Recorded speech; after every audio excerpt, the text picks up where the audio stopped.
Hello everyone, welcome to Sonam classes. आज जो है हम अपनी लीनियर इक्वेशन के सिस्टम को पढ़ेंगे, होमोजीनियस सिस्टम और नॉन होमोजीनियस सिस्टम। हमने लीनियर इक्वेशन का एक सिस्टम कंसीडर किया। देखो, a11 x1 plus a12 x2 plus up to a1n xn is equal to b1। इसी तरह से सेकेंड इक्वेशन हमने ली a21 x1 plus a22 x2 plus up to a2n xn is equal to b2। Same as third equation हमने consider की and ये equations हमारी इस तरह से चलती रही कि हमारी लास्ट इक्वेशन जैसे कि ये आ गई am1 x1 plus am2 x2 plus up to amn xn is equal to bm। अगर हम इसको ध्यान से नोट करें तो x1 x2 और xn फर्स्ट इक्वेशन में भी था, x1 x2 xn second equation में भी था, x1 x2 और xn ये हमारी थर्ड इक्वेशन में भी है। इसी तरह से जैसे हमारी mth इक्वेशन आई तो उसमें भी x1 x2 और xn था। दैट मीन्स कि ये सारे हमारे ये जो x1 x2 xn है ये हमारे वेरिएबल का काम कर रहे हैं। ठीक है, जो हमारा अननोन वेरिएबल होता है उसका काम कर रहे हैं। और ये जो चीज़ें हमें दे रखी हैं ये इन वेरिएबल्स के क्या हैं, कोफिशिएंट्स हैं। अगर हम इस सिस्टम ऑफ इक्वेशन को मैट्रिक्स की फॉर्म में रिप्रेजेंट करें तो मैट्रिक्स की फॉर्म में हम कैसे रिप्रेजेंट कर पाएंगे, वो देखो, वो है हमारा ax is equal to B. Capital A, capital X और कैपिटल बी। ये जो a है ये किस चीज़ की कलेक्शन कर रहा है, ये a कलेक्शन कर रहा है जितने भी हमारे ऊपर वेरिएबल्स थे उनके जो कॉफिशिएंट थे, वेरिएबल्स के कॉफिशिएंट। तो मैंने आपको इसीलिए ऊपर सिस्टम ऑफ इक्वेशन में वहाँ पर फोकस किया था कि वेरिएबल कौन है, वेरिएबल जो हर इक्वेशन में सेम थे, x1 x2 up to xn। और x, कैपिटल x मतलब कलेक्शन ऑफ ऑल वेरिएबल्स। तो इसके अंदर तो क्या आ गया, x1 x2 up to xn। और a के अंदर क्या आ गए, सारी के सारे कॉफिशिएंट्स। और इस b के अंदर क्या आएगा, वो जो इक्वल टू में हमारे थे ना, जो हमारी वहाँ पर वैल्यूज़ थी b1 b2 up to bm, तो ये आगे b में। देखो यहाँ पर लिख के भी दिखाया है कि किस तरीके से आएगा।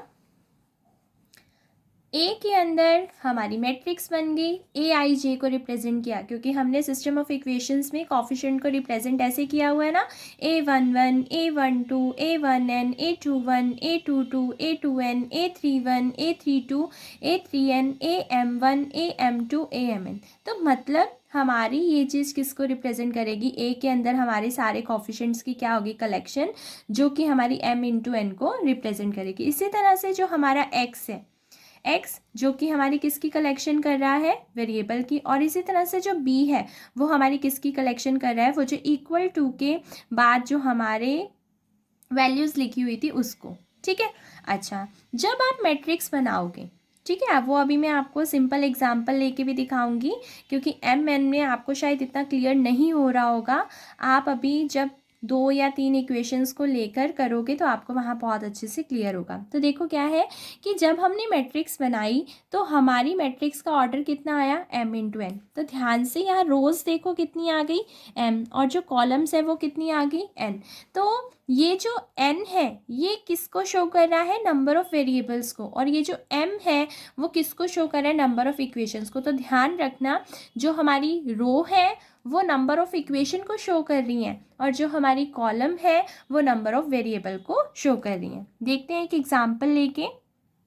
ये देखो, हमने एक एग्जाम्पल लिया, 2x plus 3y plus 4z is equal to 1, 2x minus y plus z is equal to 2, x plus 2y plus 3z is equal to 3। तो अब आप सबसे पहले ये चीज़ ध्यान दो कि ऐसी कौन सी चीज़ है जो तीनों में आ रही है, यानी कि वेरिएबल्स को फाइंड आउट करने की कोशिश करो। जैसे कि देखो x y z, इसमें भी है x y z, इसमें भी है x y z, इसमें भी है। That means our variables is x y and z, 3 variable हमारे यूज़ हो रहे हैं। अब अभी अभी हम पढ़ के आए हैं, हम अपनी फॉर्म कैसे बनाएंगे, A X is equal to B type की, ए में हम सारे कॉफिशेंट्स की कलेक्शन करेंगे, कैपिटल एक्स में हम सारे वेरिएबल्स की कलेक्शन करेंगे, और बी में जो हमारे इक्वल टू के बाद जो हमें वैल्यूज़ दे रखी हैं उनकी कलेक्शन करेंगे। तो अकॉर्डिंग टू दिस अब हम ए बनाने जा रहे हैं। ए क्या बनेगा? 2 3 4, 2 -1 1, 1 2 और 3। देखो हमने यही चीज़ बनाई है ए के अंदर, 2 3 4, 2 -1 1 एंड 1 2 3। इसी तरह से हमारा जो कैपिटल एक्स है उसमें हम क्या बनाएंगे? एक्स वाई और जेड। तो एक्स की वैल्यू क्या होगी हमारी? X y z. इसी तरह से हमारा जो बी था, बी अकॉर्डिंग टू दिस हमारा क्या आना चाहिए? क्या है इक्वल टू के बाद? 1 है, इक्वल टू के बाद क्या है? 2, इक्वल टू के बाद क्या है? 3। तो हम बी को क्या लिख देंगे? 1 2 3। और क्योंकि हम सिस्टम ऑफ इक्वेशन को इस तरीके से रिप्रेजेंट कर सकते हैं A X is equal to B, तो हमने बना दिया 2 3 4, 2 -1 1, 1 2 3, एक्स वाई जेड और 1 2 3। अगर आप इसकी मल्टीप्लाई करोगे, आप इन दोनों मैट्रिक्स की मल्टीप्लाई करके इक्वल टू ये रखोगे, तो आपका ऊपर वाला सिस्टम ऑफ इक्वेशन ही बन जाएगा। देख लो कैसे, जैसे हम करते हैं ना, फर्स्ट रो उठाई, फर्स्ट कॉलम से करी, तो क्या बनेगा? 2x + 3y + 4z। इसी तरह से जब नेक्स्ट लाइन में आओगे, अगर मैं इसको आपको सॉल्व करके दिखाऊं तो यही चीज़ आएगी। देखो हमने इस मैट्रिक्स को सॉल्व किया, that is over first row and that is over first column, 2x + 3y + 4z, ताकि आपको क्लियर हो जाए कि हम सिस्टम ऑफ इक्वेशन को इस तरीके से रिप्रेजेंट कर सकते हैं। अब नेक्स्ट पे गए, 2x - y + z। नेक्स्ट पे गए x + 2y + 3z equal to में हमारा क्या चल रहा था? 1 2 3। Now comparing these two matrices, क्योंकि ये इक्वल मैट्रिक्स की तरह वर्क कर रहे हैं, तो फर्स्ट एलिमेंट फर्स्ट के इक्वल, तो we can say that 2x + 3y + 4z is equal to 1। इसी तरह से सेकेंड एलिमेंट सेकेंड के equal, 2x - y + z is equal to 2। इसी तरह से नेक्स्ट वाली x + 2y + 3z is equal to 3। That means देखो आ गया ना हमारा, इस चीज़ को ऐसे लिखा जा सकता है और इस चीज़ को ऐसे लिखा जा सकता है। और क्योंकि हम अपनी सिस्टम ऑफ इक्वेशंस में से मैट्रिक्स की हमें ज़रूरत है, इसी वजह से हम अपनी सिस्टम ऑफ इक्वेशन को किस तरीके से रिप्रेजेंट कर देंगे? A X is equal to B type की। आपको मैंने इसलिए करके भी दिखा दिया ताकि कोई डाउट ना रहे कि इस चीज़ को हम ऐसे कैसे लिख सकते हैं। तो मैंने इसीलिए इन दोनों की मल्टीप्लाई करके इसकी इक्वल लिख के दिखा दिया कि देखो हमारी यही इक्वेशंस थी। ठीक है, अब आगे देखते हैं। अब हम सिस्टम ऑफ इक्वेशन को रिप्रेजेंट तो कर पाए A X is equal to B type में, जिसमें से हमें ए भी पता चल गया और हमें बी भी पता चल गया। अब आगे का क्या प्रोसीजर है वो देखो। अब हमें फाइंड आउट करनी है उसके अंदर से ऑगमेंटेड मैट्रिक्स। अब ऑगमेंटेड मैट्रिक्स क्या होती है? आप जब अपनी सिस्टम ऑफ लीनियर इक्वेशन को A X is equal to B लिख कर उसमें से जब ए फाइंड आउट करोगे और जब आप अपना बी फाइंड आउट करोगे, तो ए और बी से एक मैट्रिक्स बनाओगे। वो भी कौन सी? Augmented matrix. कैसे? आप ए की सारी वैल्यूज़ लिख दोगे, फिर ये हमारा जो कॉलन सिंबल होता है इस चीज़ को बनाओगे एंड देन अपने बी वाले लिखोगे। अब जैसे कि अभी अभी हमने जो एग्जाम्पल कंसीडर किया था उसके अंदर हमारा ए क्या था? 2 3 4, 2 -1 1 एंड 1 2 3। ठीक है, फिर उन्होंने ये सिंबल डाल दिया, हमने भी ये सिंबल डाल दिया हर रो के अंदर। बी के अंदर हमारा क्या था? 1 2 3। तो देखो ये, तो जब टोटल ए और बी मिलकर इस तरह की फॉर्म बनाते हैं तो उसे हम क्या बोलते हैं? Augmented matrix. अब हमारा आगे का क्या काम है देखो। अब हमें इसके अकॉर्डिंग क्या चीज़ें फाइंड आउट करनी है? हमें अपने इक्वेशन में ए की रैंक और ऑगमेंटेड मैट्रिक्स की रैंक। ए की रैंक का मतलब ये है कि हमें सिर्फ और सिर्फ इतने पार्ट की वैल्यू चाहिए। ठीक है, और ए और ये जो बी है इसकी अगर आप रैंक देखोगे तो आपको टोटल इसकी रैंक चाहिए। ध्यान से सुनना, इस वाले पोर्शन के अंदर सिर्फ और सिर्फ सिर्फ और सिर्फ इतने पोर्शन की रैंक चाहिए, इतने पोर्शन की ए वाले में, ठीक है। और अगर आप ऑगमेंटेड की करोगे तो फिर आपको पूरे टोटल पोर्शन की रैंक चाहिए, ठीक। अब ऐसा क्यों फाइंड आउट कर रहे हैं, क्योंकि अब हमें अपना जो सिस्टम दे रखा होगा, हमें ये देखना है कि इनके अकॉर्डिंग हम कैसे पता कर पाएंगे कि हमारे सिस्टम का सॉल्यूशन है या नहीं है तो कैसा सॉल्यूशन है, क्या सॉल्यूशन है, हमारा सिस्टम कैसा है, ठीक है। वो चीज़ अब हम देखते हैं। हमने रैंक ए और रैंक ए बी, ठीक है, फाइंड आउट कर ली। अब इसके बाद हमें क्या चेक करना है कि हमारी रैंक ए और ऑगमेंटेड मैट्रिक्स को मैं ए बी बोल रही हूँ, ठीक है, समझ आना। ए बी बोलने का मतलब ऑगमेंटेड मैट्रिक्स के बारे में बात कर रही हूँ। क्या कह रहा है ये, अगर आपकी ए की रैंक और आपकी ए बी की रैंक, आपने दोनों फाइंड आउट तो कर ली, अपनी सिस्टम ऑफ इक्वेशन को पहले आपने मेट्रिक फॉर्म में रिप्रेजेंट किया एंड देन आपने ए देखा, बी देखा, और फिर आपने ए की रैंक निकाली और फिर आपने ए बी की रैंक निकाली। अब आप ये देखोगे कि वो दोनों इक्वल है या नहीं है, क्योंकि भाई आपने ए की रैंक निकाली है, कुछ ना कुछ नंबर आया, आपने ए बी की रैंक निकाली, कुछ ना कुछ नंबर आया। हो सकता है कि वो दोनों सेम हो और हो सकता है कि वो दोनों सेम ना हो।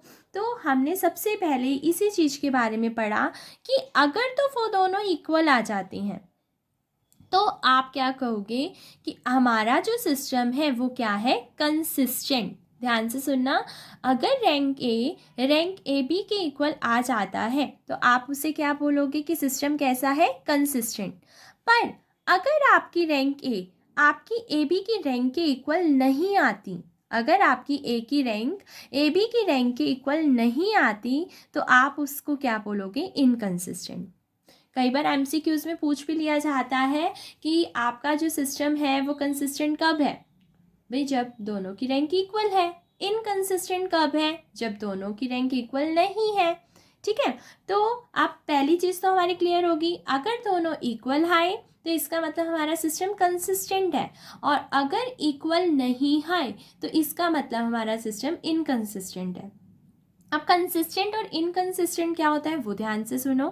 कंसिस्टेंट का मतलब ये है कि भाई सॉल्यूशन तो है, कंसिस्टेंट का मतलब क्या है कि सॉल्यूशन है इसका।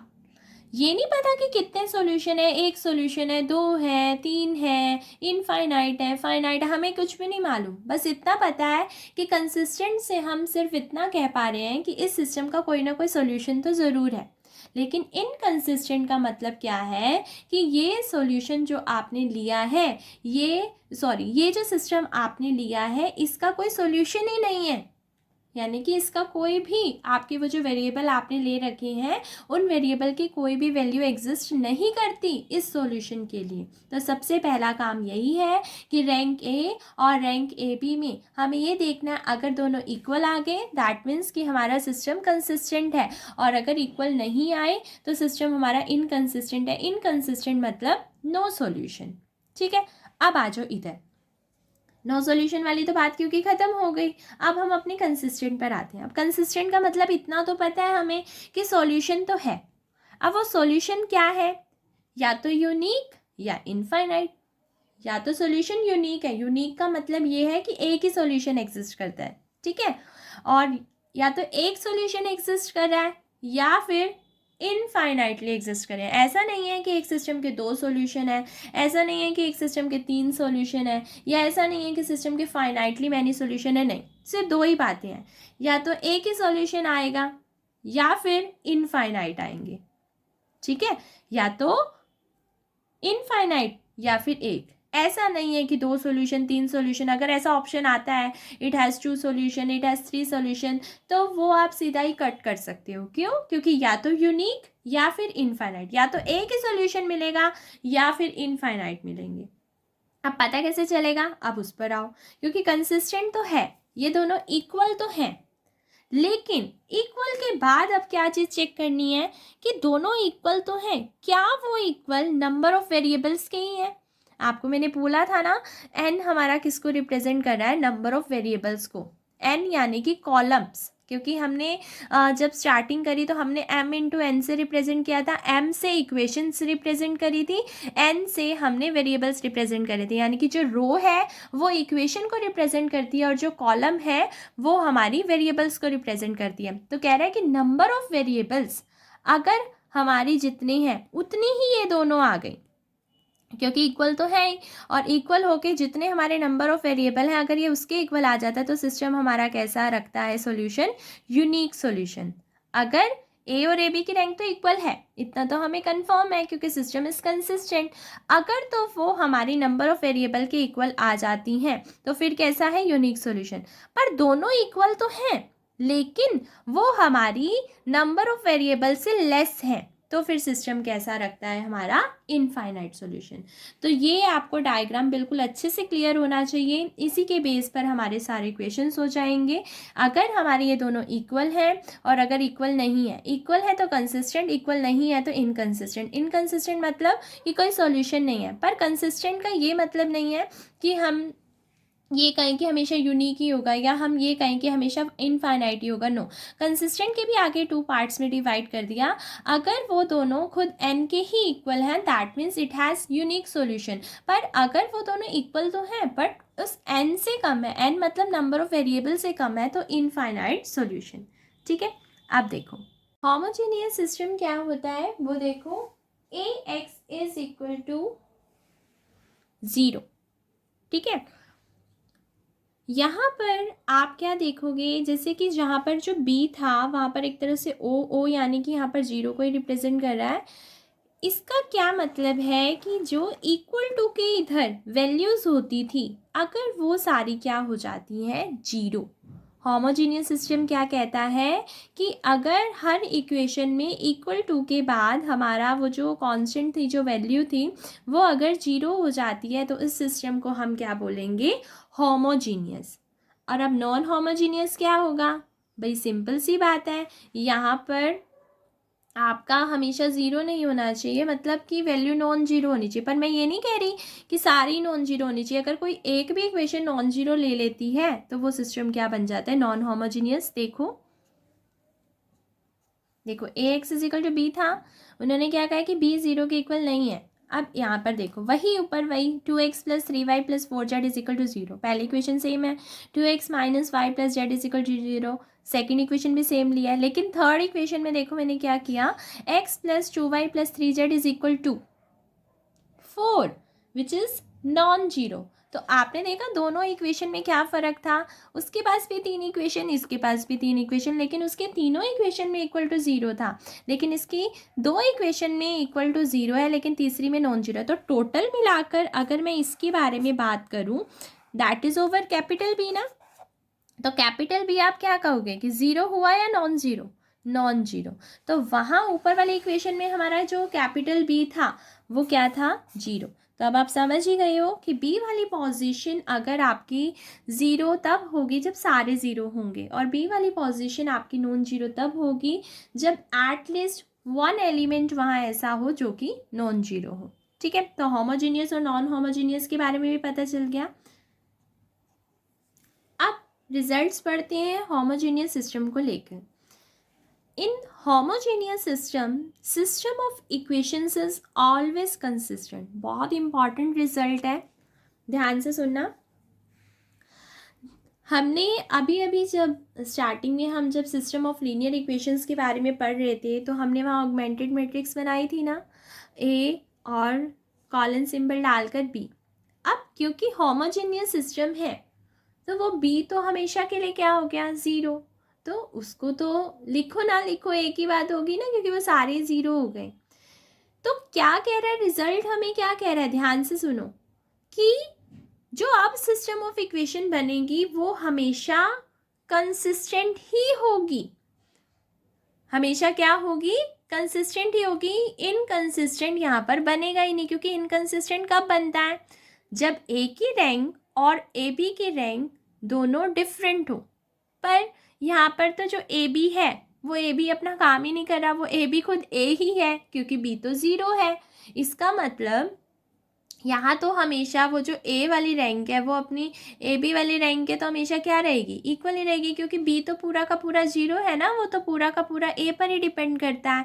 जो ए की रैंक वही उसकी रैंक, क्योंकि टोटल ऑगमेंटेड की।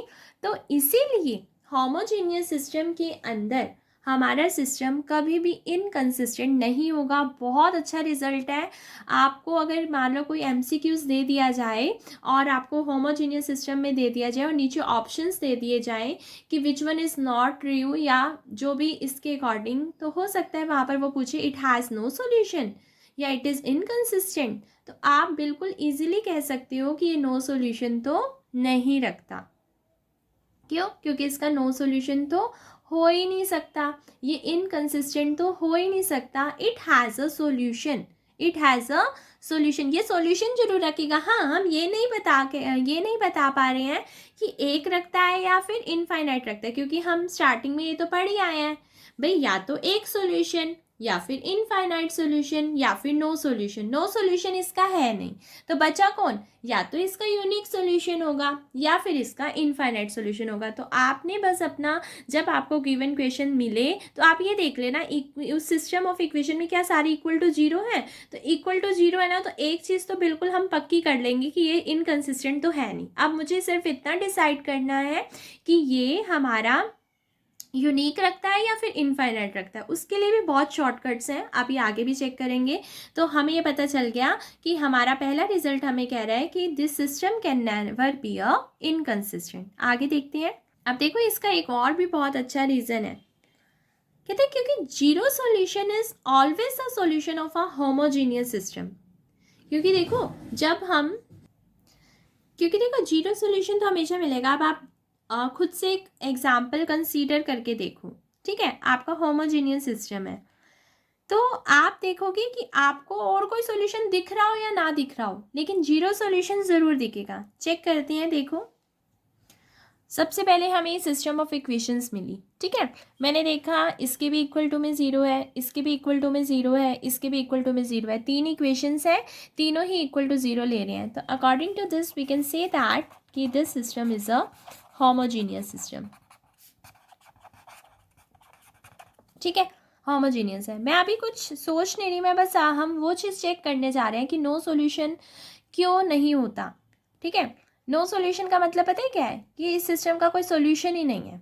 पर आप होमोजीनियस में एक चीज़ देखो, अगर मैं एक्स, तीन वेरिएबल है ना, एक्स है, वाई है और जेड है, अगर मैं कहूँ कि मैं इसको भी जीरो ले रही हूँ, इसको भी जीरो ले रही हूँ और इसको भी जीरो ले रही हूँ, अगर ये तीनों जीरो लेने पर, अगर ये पूरी तीनों इक्वेशन सेटिस्फाई कर जाएं ये तीनों जीरो लेने पर, तो इसका मतलब तो ये हो गया ना कि यस ये जो है जीरो सोल्यूशन रखता है। तो मैंने पहले में पुट करके देखा, 2 × 0, 3 × 0, 3 × 0, हाँ जी क्या आया, जीरो, जीरो बराबर जीरो, हो गए सेटिस्फाई।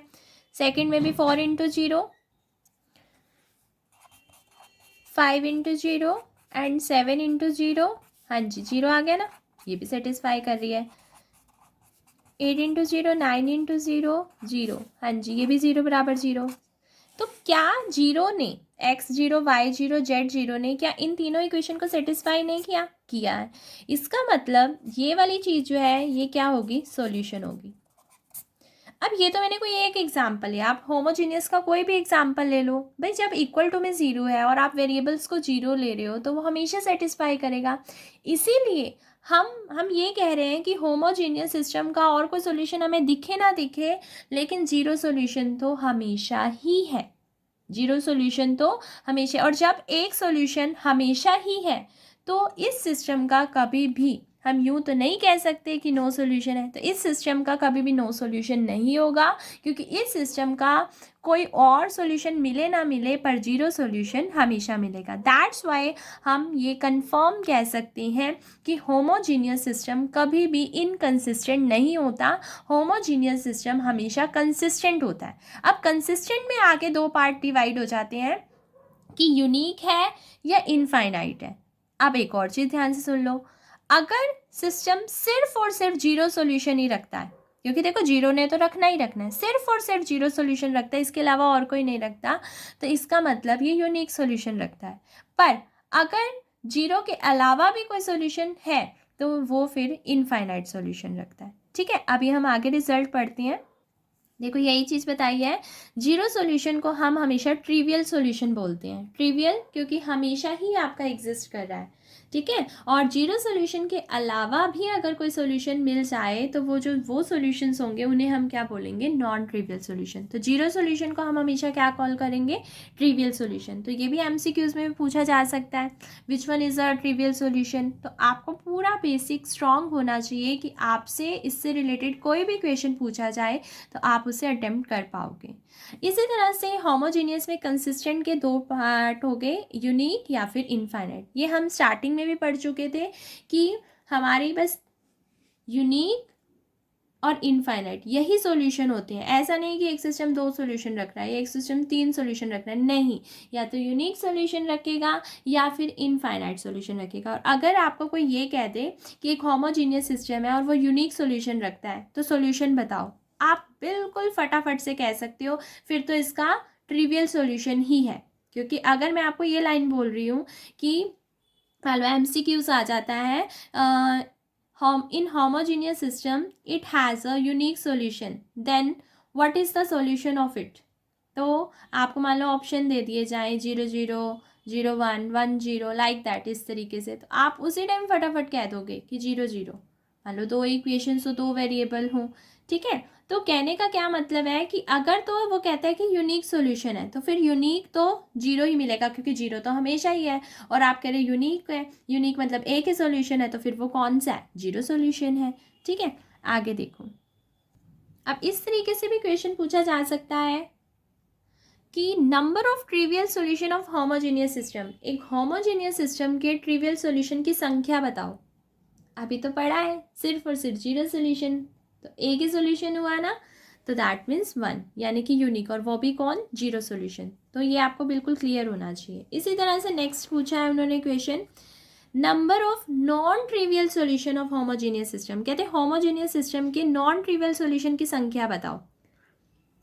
भाई सीधी सी बात है, या तो सॉल्यूशन यूनिक है या फिर सॉल्यूशन इनफाइनाइट है, और यूनिक वाले सॉल्यूशन को ट्रिवियल बोल रहे हो, और अगर यूनिक वाले को ट्रिवियल बोल रहे हो तो बचा कौन, इनफाइनाइट। तो नॉन ट्रिवियल सॉल्यूशन की संख्या कितनी होगी भाई, अगर एग्जिस्ट करता है तो, अगर एग्जिस्ट करता है, भाई एग्जिस्ट ही नहीं करता तो थोड़ा बताएंगे, तो हम ये भी कह देंगे कि नॉन ट्रिवियल सॉल्यूशन नहीं है तो 0 आ जाएगा। लेकिन अगर वो कहे कि एग्जिस्ट करता है, आप बताओ कि नॉन ट्रिवियल सॉल्यूशन की संख्या कितनी होगी, तो आप नॉन ट्रिवियल सॉल्यूशन की संख्या कितनी बताओगे, infinite.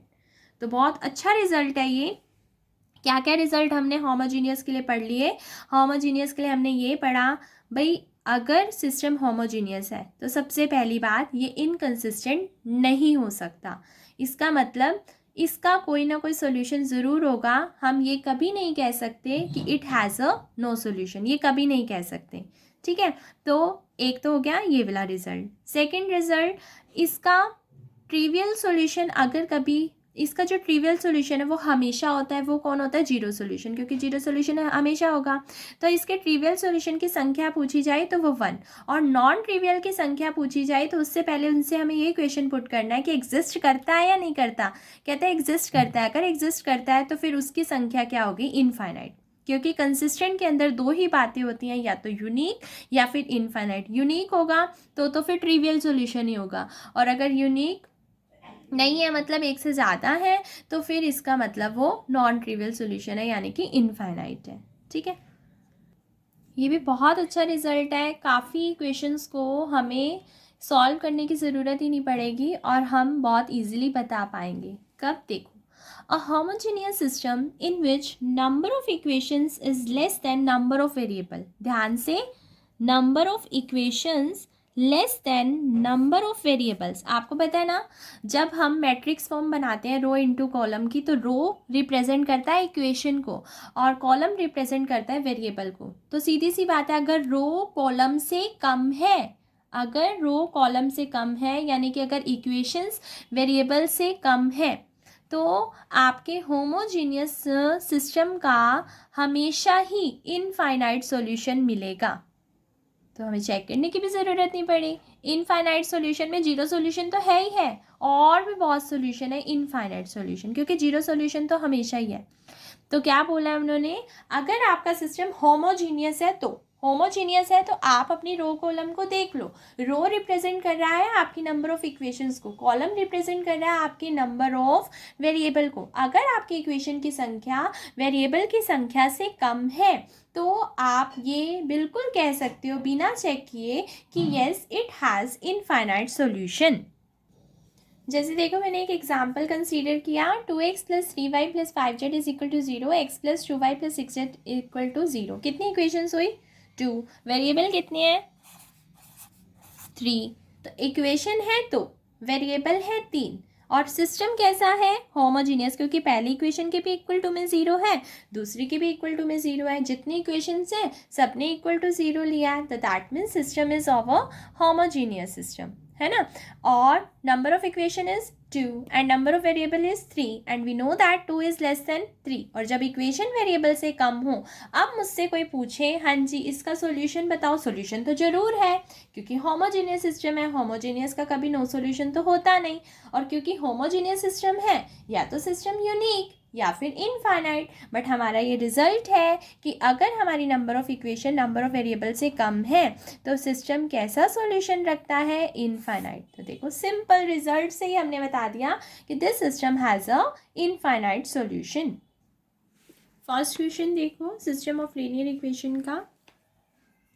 The system of equation x minus y plus 3z is equal to 4, x plus z is equal to 2, x plus y minus z is equal to 0। और हमें फॉर ऑप्शंस दे रखी हैं, we have to find which one is correct. A दे रखा है a unique solution, B दे रखा है फाइनाइटली मैनी सोल्यूशन, सी दे रखा है इनफाइनाइटली मैनी सोल्यूशन, डी दे रखा है नो सोल्यूशन। अब हमने अपना सिस्टम देखा। सबसे पहले तो सिस्टम को देखकर हमने ये पता किया कि क्या ये सिस्टम होमोजीनियस है या नॉन होमोजीनियस। तो हमने देखा इक्वल टू में नॉन जीरो वैल्यू है, that means it is a non homogeneous system. तो हम अपना क्वेश्चन को स्टार्ट करते हैं। सॉल्यूशन फाइंड करना है, हमें इसकी मैट्रिक्स फॉर्म बनानी होगी, ऑगमेंटेड मैट्रिक्स बनानी होगी, देन हमें अपनी ए की रैंक और अपनी ए बी की रैंक को फाइंड आउट करना होगा। सो स्टार्ट करते हैं। यही इक्वेशन थी, हमने मैट्रिक्स फॉर्म बनाई। एक्स का कॉफिशिएंट 1, वाई का कॉफिशिएंट -1, जेड का कॉफिशिएंट 3 एंड सच दैट करके 4। फिर इसी तरह से 1 0 1, फिर 2 1 1 -1 और 0। बना दी ऑगमेंटेड मैट्रिक्स। अब हमें इसे रो एक्लन फॉर्म में कन्वर्ट करने की कोशिश करनी है। तो रो एक्लन फॉर्म के लिए मैंने क्या किया, इसे ज़ीरो बनाने की कोशिश की और इसे ज़ीरो बनाने की कोशिश की। अब इसे ज़ीरो बनाना है, यूज़ हमें R1 का करना है, तो मैंने ऑपरेशन लगाया R2 माइनस में R1। इसी तरह से R3 पर भी ऑपरेशन लगाया R3 माइनस में R1। तो हमारी ये ऑपरेशन और ये ऑपरेशन अप्लाई करने के बाद ये चीज़ आ गई। देख लो यही आया ना, 1 - 1 0, 0 माइनस माइनस यानी कि प्लस हो गया 1, फिर 1 - 3 -2, 2 - 4 -2। तो ये हमारी R2 रेडी होगी। अब R3 रेडी करते हैं। 1 - 1 0, 1 - -1 यानी कि 1 + 1 2, -1 -3 -4 एंड 0 - 4 इज़ -4। ओके, नाउ अब हमने देखा कि हमारी ये वाली लाइन और ये वाली लाइन में, इस वाली लाइन में अगर आप देखो तो 2 जो है हम कॉमन ले सकते हैं। तो हमने 2 कॉमन ले लिया, 0 1 -2 और -2 आ गया। ठीक है, अब हमने देखा कि दोनों तो लाइन सेम ही होगी, तो R3 पर ऑपरेशन लगा देते हैं। R3 में से हमने R2 लेस कर दिया, तो ये लाइन 0 0 आ गई। ओके, तो हमारी रो एक्लन फॉर्म हो चुकी है। तो हमने ये चीज़ फाइंड आउट करी कि अगर हम यहाँ पर अब दोनों की रैंक ढूंढने की कोशिश करें तो हमें ए बी की रैंक अगर मैं देखूं तो ए बी की रैंक में ये पूरी लाइन 0 है, तो ए बी की रैंक हमारी बन गई 2। ओके, अब मुझे ए की रैंक फाइंड आउट करनी है, तो मतलब मुझे इस बी को भी हटाना पड़ेगा। ठीक है, तो इसका मतलब हमारा ये सिर्फ बन गया ए की रैंक भी 2 है, क्योंकि अगर ये टोटल ए है तो इसके अंदर ए के अंदर एक लाइन पूरी क्या है 0 और 2 कितनी है नॉन जीरो, तो रैंक कितनी होगी 2। ध्यान से इसी समझना, ए की रैंक होगी 2 और ए बी के रैंक में भी एक लाइन पूरी है 0, तो 2 है नॉन जीरो लाइन्स, तो ए बी की रैंक भी 2 हो गई। तो अकॉर्डिंग टू दिस हमारी ए की रैंक और ए बी की रैंक दोनों ही इक्वल हैं, और वो भी किसके इक्वल हो गई, वो भी हमारी हो गई 2 के इक्वल। ठीक है, अब 2 के इक्वल तो हो गई, लेकिन हमारे नंबर ऑफ़ वेरिएबल कितने थे, 3 एक्स वाई जेड। क्या 2 और 3 इक्वल है? नहीं। तो हमने क्या लिखा कि हमारी ए की रैंक 2 है, ए बी की रैंक 2 है और 2 हमारा 3 से कम है। और जब ये दोनों इक्वल हो इतना तो पता चल जाता है कंसिस्टेंट है। और अगर वो n के इक्वल हो तो होता है यूनिक, और अगर n से छोटा हो, n यानी कि नंबर ऑफ़ वेरिएबल कितने हैं, 3 एक्स वाई जेड थे ना, तो 2 हमारा 3 से छोटा है, that's why it has a infinite solution. तो देखते हैं हमारे ऑप्शन में किस नंबर पर था। हाँ जी, तो आंसर हमारा क्या हो गया, सी। सेकेंड क्वेश्चन रीड करो। The system of equation 4x plus y minus 3z minus t is equal to 0, 2x plus 3y plus z minus 5t is equal to 0, x minus 2y minus 2z plus 3t is equal to 0। और हमें बताना है A option में no solution, B में ये, सी में ये और डी में ये। तो ये सिस्टम हमारा कैसा सोल्यूशन रखता है, हमें ये बताना है। ओके, सबसे पहली बात, ये पहली इक्वेशन है इक्वल टू 0, दूसरी इक्वेशन में भी इक्वल टू 0, तीसरी इक्वेशन में भी equal to 0, that means it is a homogeneous system. और होमोजीनियस सिस्टम में हम सीख के आए थे कि वो कभी भी इनकंसिस्टेंट नहीं होता, यानी कि उसमें कभी भी नो सॉल्यूशन वाला काम नहीं होता। तो ए ऑप्शन तो कभी हो ही नहीं सकता। ठीक है, ए ऑप्शन कट गया, ये तो है नहीं। डी ऑप्शन भी कट गया क्योंकि दो सॉल्यूशन भी नहीं, क्योंकि या तो एक सॉल्यूशन होता है या फिर इनफाइनाइट होते हैं। तो अब चेक करते हैं। हाँ जी, अब एक और रिजल्ट बताया था ना, रिजल्ट देखो, वेरिएबल कितने हैं, 1 2 3 4, 4 वेरिएबल हैं। इक्वेशंस कितनी है, 1 2 3, 3 इक्वेशन है। तो एक रिजल्ट था ना, अगर इक्वेशंस की संख्या वेरिएबल की संख्या से कम हो तो होमोजीनियस सिस्टम में हमेशा इनफाइनाइट सॉल्यूशन होते हैं। तो देखो, यही था ना सिस्टम। और होमोजीनियस सिस्टम पता चल गया था क्योंकि तीनों इक्वेशन में इक्वल टू 0 था। तो नंबर ऑफ़ वेरिएबल्स हमारे कितने हुए, नंबर ऑफ़ वेरिएबल हमारे हुए 4, नंबर ऑफ़ इक्वेशंस कितनी हुई, 3।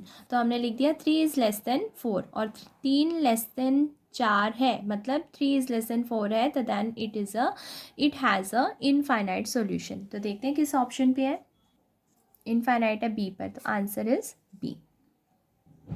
थर्ड क्वेश्चन देखो, if the system of equations this is inconsistent, खुद दिया है उन्होंने कि ये सिस्टम क्या है, इनकन्सिस्टेंट। तो कहते हैं पी की वैल्यू बताओ।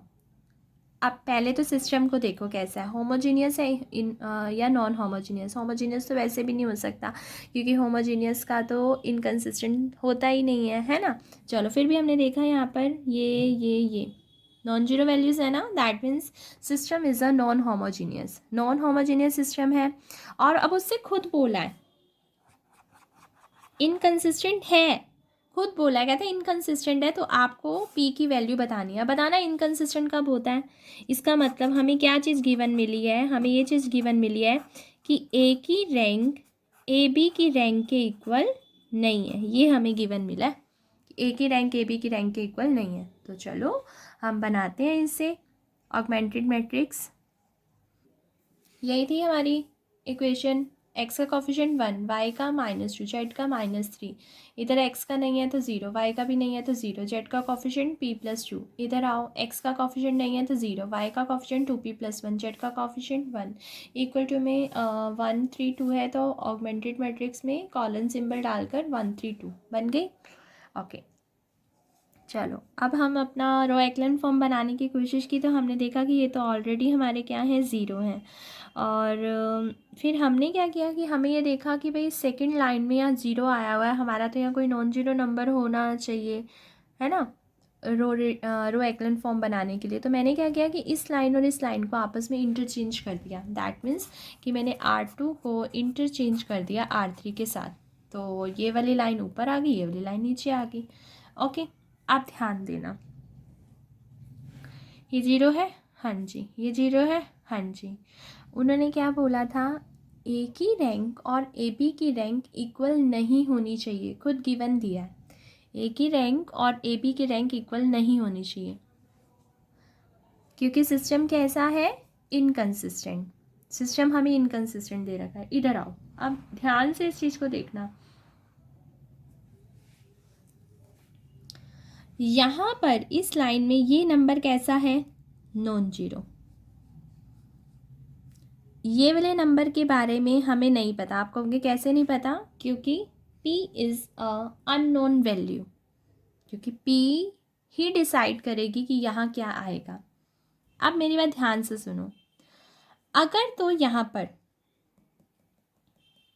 नॉन जीरो आता है कोई भी नंबर, तो अगर मान लो मैं कहती हूँ नॉन जीरो आया और यहाँ पर आया 7, एक बार सोचना है इस चीज़ को, मैंने क्या कहा, यहाँ क्या आया 7। अगर यहाँ 7 है तो मैं आपको कहूँ ए की रैंक बताओ, तो आप कहोगे 3, क्योंकि आपकी 3 नॉन जीरो रोज़ हो गई। अगर यहाँ पर नॉन जीरो नंबर है तो आपकी तीनों नॉन जीरो रोज़ हो गई, तो रैंक कितनी होगी 3। और ए बी की रैंक यहाँ पर नॉन जीरो नंबर हो या यहाँ पर नॉन जीरो नंबर ना हो, क्योंकि उसकी खुद की लाइन में नॉन जीरो नंबर है, तो ए बी की रैंक में कितनी होगी 3। फिर इस हिसाब से तो ए की रैंक और ए बी की रैंक क्या हो गई, सेम होगी। कब, अगर यहाँ पर कोई नॉन जीरो नंबर आता है तो ए की रैंक और ए बी की रैंक सेम हो जाती है। लेकिन क्योंकि हमें गिवन में कहा है कि ए की रैंक और ए बी की रैंक इक्वल नहीं है, तो पी की वैल्यू बताओ। इसका मतलब मैं चाहती हूँ कि यहाँ पर नॉन जीरो नंबर ना आए, तो यहाँ पर क्या आए, जीरो नंबर आए। जीरो नंबर कब आएगा, जब ये क्या हो जाएगा, जीरो, और ये ज़ीरो हो जाएगा। तो हम समझ गए ये कहना चाहता है कि p+2 को क्या रखो, जीरो, क्योंकि यहाँ पर तभी जीरो आएगा। और यहाँ जीरो आ गया, अगर p+2 जीरो हो गया तो a की रैंक कितनी हो गई, 2, और ए बी की रैंक कितनी हो गई, 3, और 2 3 के इक्वल नहीं होता तो सिस्टम इनकन्सिस्टेंट हो गया ना, और गिवन था। इसीलिए हम समझ गए थे कि यहाँ पर नॉन जीरो नंबर नहीं आएगा। नॉन जीरो नंबर आता है तो हमारी गिवन कंडीशन जो है रॉन्ग हो जाती है, जबकि हमारी गिवन कंडीशन तो हमेरी ठीक है, लेके चलनी है। इसीलिए p+2 जीरो हो गया, और p+2 जीरो हो गया तो p की वैल्यू क्या आ गई, -2। तो देखते हैं किस ऑप्शन पर है -2, ये रहा। तो answer is A. Fourth question देखो, the system of equation x + y + z = 1, 2x + 3y - z = 5, x + 2y - z kz = 4। कहता है कि कोई रियल नंबर है and has infinite number of solution. ये system infinite number of solution रखता है। अच्छा, पहले सिस्टम देखो कैसा, होमोजीनियस है, नॉन होमोजीनियस। हाँ जी, 1 है मतलब नॉन जीरो वैल्यू है, दैट मीन्स सिस्टम तो कैसा हो गया, नॉन होमोजीनियस। ओके, और नॉन होमोजीनियस में ये कंफर्म है कि ए की रैंक और ए बी की रैंक इक्वल होती है, लेकिन नंबर ऑफ़ वेरिएबल से कम। हाँ जी, कितने वेरिएबल हैं, 3। इसका मतलब इन दोनों की रैंक जो भी है वो 3 से तो कम है। ए की रैंक और ए बी की रैंक इक्वल भी है और वो 3 से कम भी है। इसका मतलब ए की रैंक भी 3 से कम है और ए बी की रैंक भी 3 से कम है। ठीक है, चलो अब करते हैं फिर क्वेश्चन को। तो फोर्थ क्वेश्चन में हमने अपना ऑगमेंटेड मैट्रिक्स बनाई, 1 1 1 1 2 3 -1 5 1 2 -k4।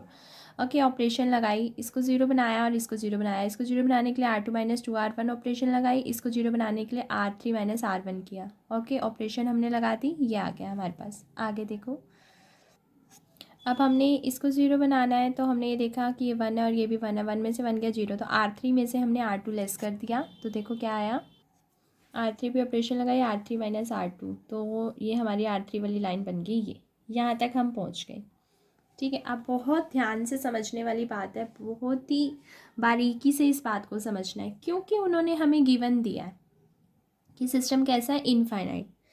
ठीक है, इनफाइनाइट में पता है क्या था कि ए की रैंक और ए बी की रैंक सेम है। ए की रैंक और ए बी की रैंक क्या है, सेम, लेकिन पक्का 3 से क्या है, कम है। पक्का 3 से क्या है, कम। इसका मतलब तो ए की रैंक और ए बी की रैंक तो सेम है, जो ए कहेगा वही ए बी का माना जाएगा। इतना तो कंफर्म हो गया ना। ए की रैंक क्योंकि 3 से कम है, तो इसका मतलब हमारी 3 नॉन जीरो रो नहीं होनी चाहिए, 3 से कम ही नॉन जीरो रो होनी चाहिए, है ना। अब आप इसको देखो, इस लाइन को, टोटल कितनी रो हैं, 3 तो रो हैं। अगर ये वाली लाइन भी नॉन जीरो हो गई, अगर ये वाली लाइन भी पूरी नॉन जीरो होगी, क्योंकि डिपेंड तो इसी पर कर रहा है, अगर ये वाली लाइन भी नॉन जीरो हो गई तो फिर रैंक 3 आ जाएगी। लेकिन जबकि उन्होंने क्या कहा है कि ए की रैंक 3 से कम है, क्योंकि ए और ए बी की सेम है, डिपेंड तो इसी पर ही करता है।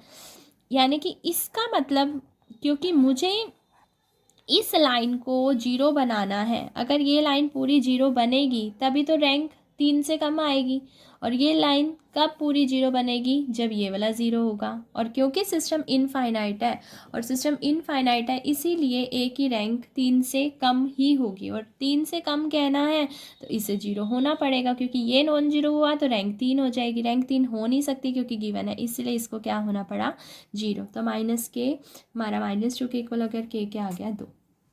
ठीक है, इस क्वेश्चन को ना हम एक और तरीके से भी कर सकते हैं, शॉर्टकट है, लेकिन उसके लिए पहले बहुत ध्यान से उस चीज़ को समझना। ठीक है, देखो क्या है, एक रिज़ल्ट बताती हूँ मैं, आप ध्यान से सुनना। देखो इस रिज़ल्ट को ध्यान से सुनना। ये रिज़ल्ट मैंने आपको लीनियरली इंडिपेंडेंट और लीनियरली डिपेंडेंट वाली वीडियो में भी बताया था।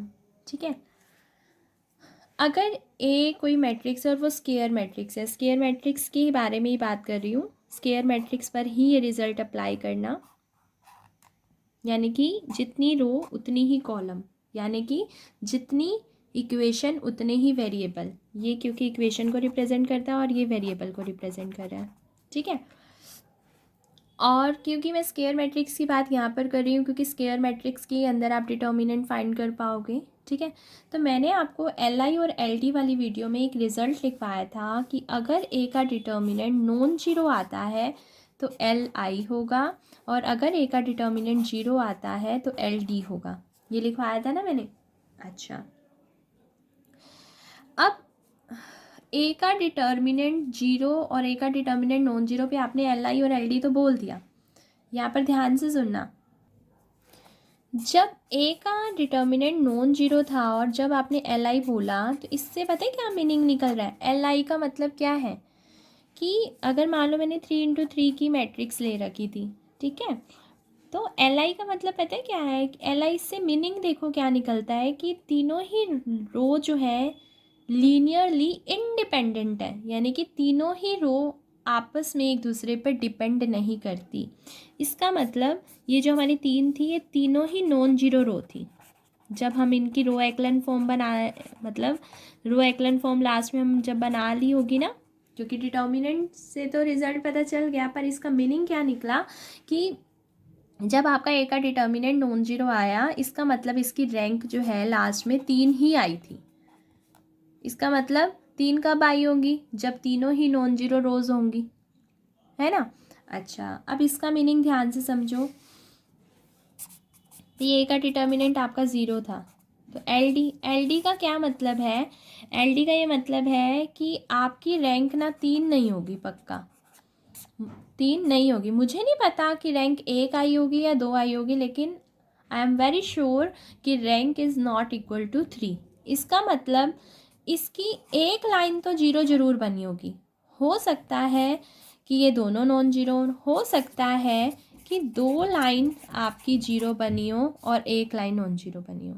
ठीक है, ये तो था एल आई और एल डी का मीनिंग। एल आई और एल डी का लिंक हम रैंक से लेकर चल रहे थे। ठीक है, आप इस पर फोकस करो कि ए का डिटर्मिनेंट जब नॉन जीरो था तो इसका मतलब जब हमने रो एक्लन फॉर्म बनाई होगी तो कोई भी लाइन हमारी आइडेंटिकली ज़ीरो नहीं थी, और जब हमारा ए का डिटर्मिनेंट जीरो था तो रैंक आपकी उसके इक्वल नहीं थी। इस पर ध्यान रखना, यहाँ रैंक जितनी मैट्रिक्स का ऑर्डर उतनी थी और यहाँ रैंक उतनी नहीं थी।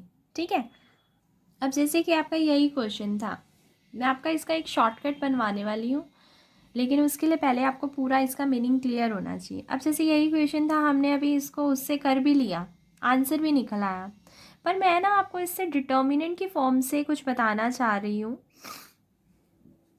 जब आपको कोई ऐसे अननोन वैल्यू निकालनी हो और आप पहले ना ये देख लो कि स्केयर मैट्रिक्स बनेगी या नहीं बनेगी, तो मैंने देखा कि यस, ए से स्केयर मैट्रिक्स बहुत ही इजीली बन सकती है। 1 1 1 2 3 -1 1 2 -k। ओके,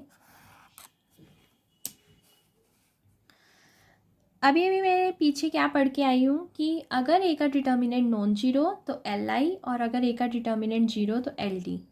एल आई का मतलब रैंक उतनी ही आएगी जितना कि ऑर्डर है।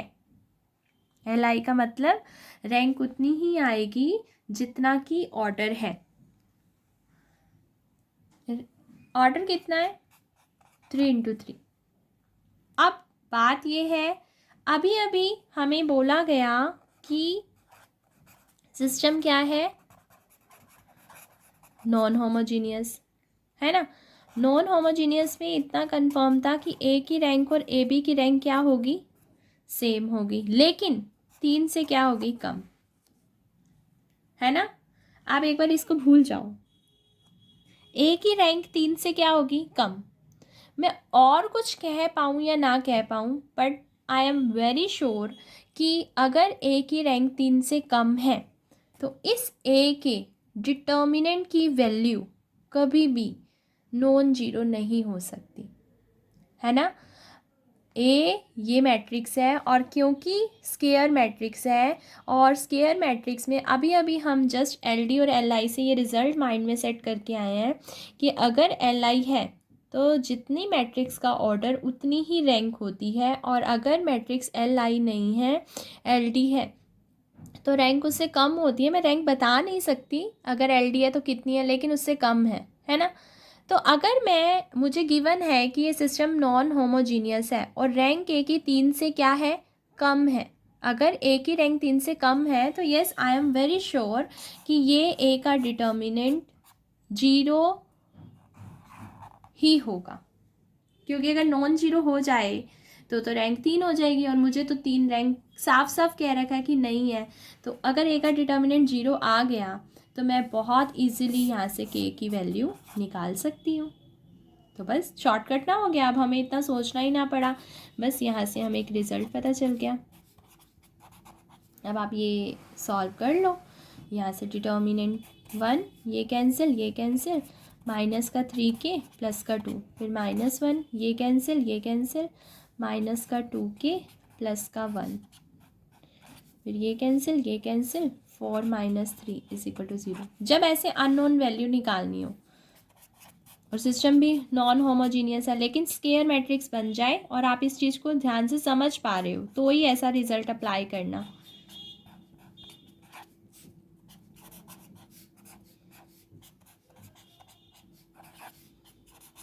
अब देख भी लेंगे हमारा आंसर मैच हुआ है या नहीं हुआ। हाँ जी, के की वैल्यू कितनी आ गई? 2। तब भी कितनी आई थी? 2। आ गया ना आंसर। और एक और चीज़, अब रिज़ल्ट ये पढ़ा है तो एक और चीज़ भी ध्यान रख लो। अगर सिस्टम नॉन होमोजीनियस हो, ठीक है, क्योंकि नॉन होमोजीनियस के लिए हमने कोई रिज़ल्ट नहीं बनाए थे ना, और अगर सिस्टम नॉन होमोजीनियस हो तो आपका, अच्छा, नॉन होमोजीनियस में यहाँ ना इनफाइनाइट दे रखा था, इस वजह से ऐसा किया है ना, इनफाइनाइट गिवन था तो ही ये 3 से कम थी। मैंने शायद इनफाइनाइट वर्ड ऊपर नहीं बोला था। तो अगर मैं आपको ये कह दूँ कि यूनिक है, अगर मैं आपको क्या बोल दूँ?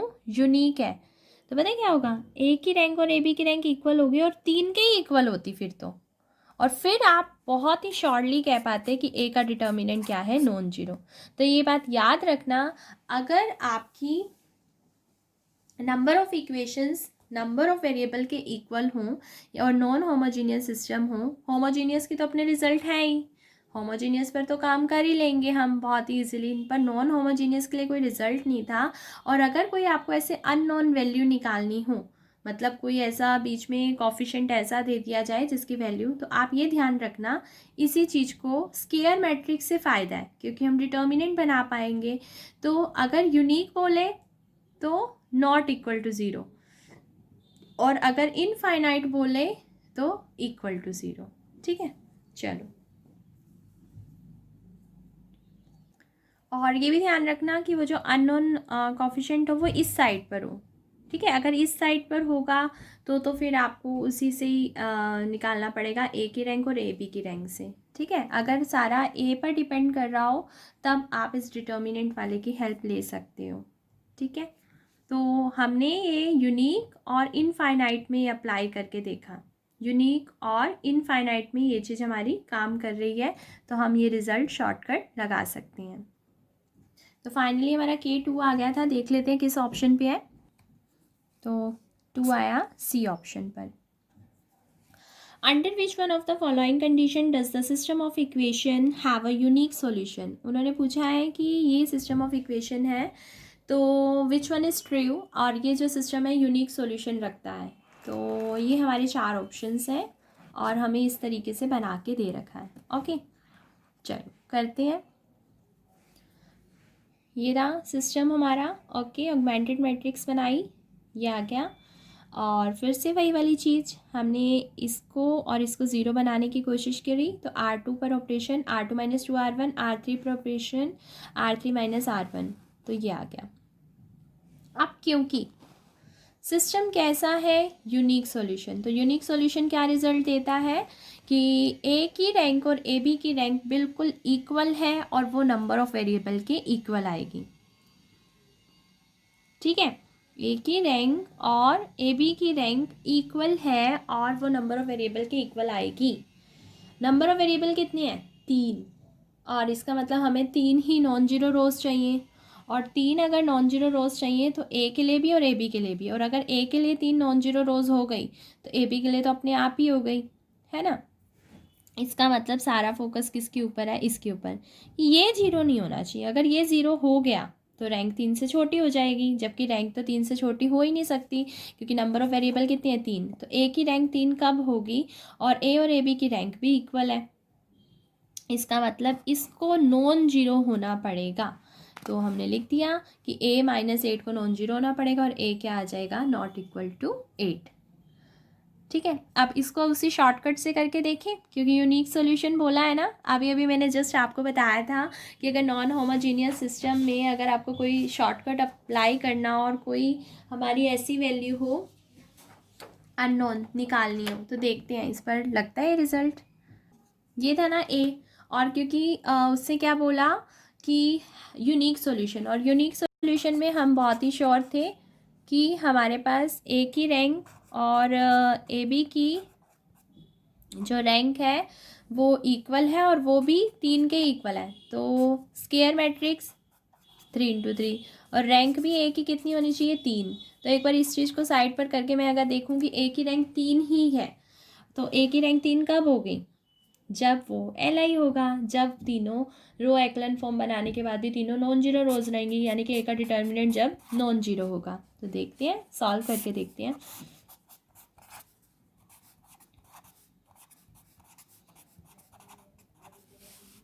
1 ये कैंसिल, ये कैंसिल, a माइनस 4 माइनस 2 ये कैंसिल, ये cancel, 2a minus 8 minus 2 and plus 4 minus 1 is equal to non zero. Okay, a minus 8 minus 2, now solving this,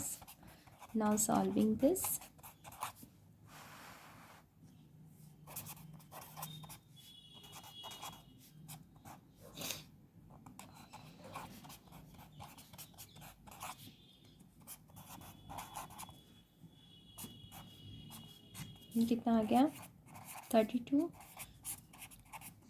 24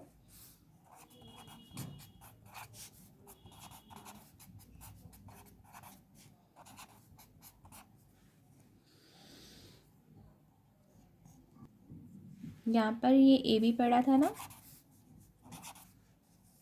तो माइनस का 3a और यहाँ आया माइनस का 24, माइनस माइनस कैंसिल, ये आ गया। यही था ना कि a 8 के इक्वल ना हो। तो देखो मैंने इसलिए दोनों रिजल्ट से करवा के दिखा दिया जो आपको बेटर लगे। तो आंसर हमारा देखते हैं वहाँ क्या है। So answer is D. Next question में क्या कहा है, the system of equations this can be expressed as, इसको एक्सप्रेस करके दिखाना है।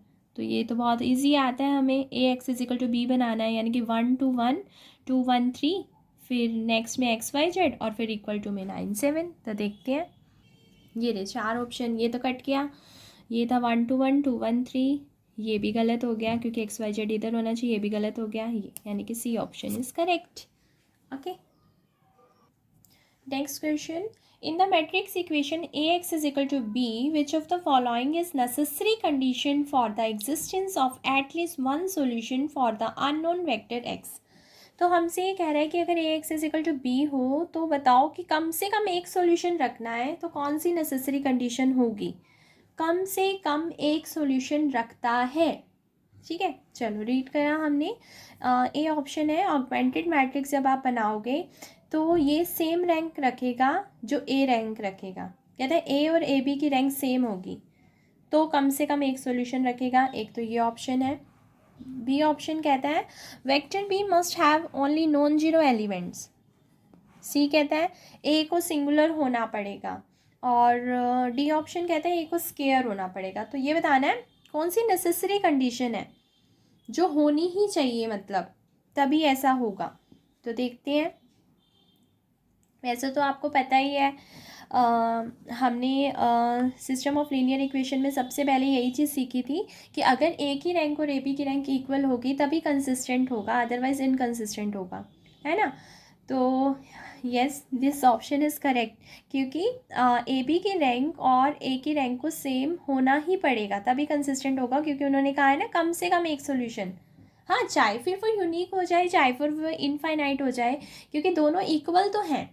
अब उसके बाद हम तभी डिसीजन ले पाते हैं अगर वो हमारा नंबर ऑफ़ वेरिएबल के इक्वल हुआ तो यूनिक है। अगर नंबर ऑफ़ वेरिएबल से कम हुआ तो फिर वो हमारा इनफाइनाइट है। लेकिन उससे तो सिर्फ ये पूछा है कि कम से कम एक सॉल्यूशन ज़रूर रखे, उसके लिए क्या नेसेसरी होना चाहिए, ये बहुत ज़रूरी होना चाहिए। अगर ए की रैंक और ए बी की रैंक ही इक्वल नहीं हुई तो एक भी सॉल्यूशन नहीं रखेगा। तो ए ऑप्शन पता तो चल गया कि ठीक है, पर फिर भी इसके बारे में एक बार देख लेते हैं, डिस्कशन कर लेते हैं। देखो, हम चारों ऑप्शंस को एक बार डिस्कस कर लेते हैं। ए ऑप्शन ने कहा था कम से कम एक सॉल्यूशन, कम से कम एक सॉल्यूशन चाहे यूनिक हो चाहे इनफाइनाइट, लेकिन दोनों ही ये कहते हैं कि इन दोनों को इक्वल होना पड़ेगा, क्योंकि हम जानते हैं अगर ये दोनों इक्वल नहीं हुए तो नो सॉल्यूशन हो जाएगा। तो इसका मतलब A option is correct. But फिर भी हम तीन ऑप्शन के बारे में डिस्कस करके आते हैं। बी ऑप्शन में उसने कहा था कि भाई तभी ऐसा हो पाएगा, ये वन सॉल्यूशन सिर्फ और सिर्फ तभी एग्जिस्ट कर पाएगा जब बी वाला जो सेट होता है वो हमेशा नॉन जीरो एलिमेंट ही रखेगा। अब हमने उसको देखो क्या दिखाया कि देखो ये रहा एक सॉल्यूशन जिसमें हमने सारे आपके बी वाले जीरो लिए हैं, है ना। और इस सिस्टम को अगर आप सॉल्व करते हो, क्योंकि ए की रैंक और ए बी की रैंक सेम आ रही है और वो 3 ही आ रही है, तो यूनिक बना। अब हमने उसको कह दिया ना कि देख कि ये कोई ज़रूरी नहीं था कि आपके बी को हमेशा नॉन जीरो ही रखने पड़ेंगे, आप अगर नॉन जीरो नहीं भी हो तो भी हम एक सोल्यूशन एग्जिस्ट करके दिखा सकते हैं। इसका मतलब condition B is not a necessary. ठीक है, तो यानी कि बी ऑप्शन कट गया। सी ऑप्शन देखते हैं।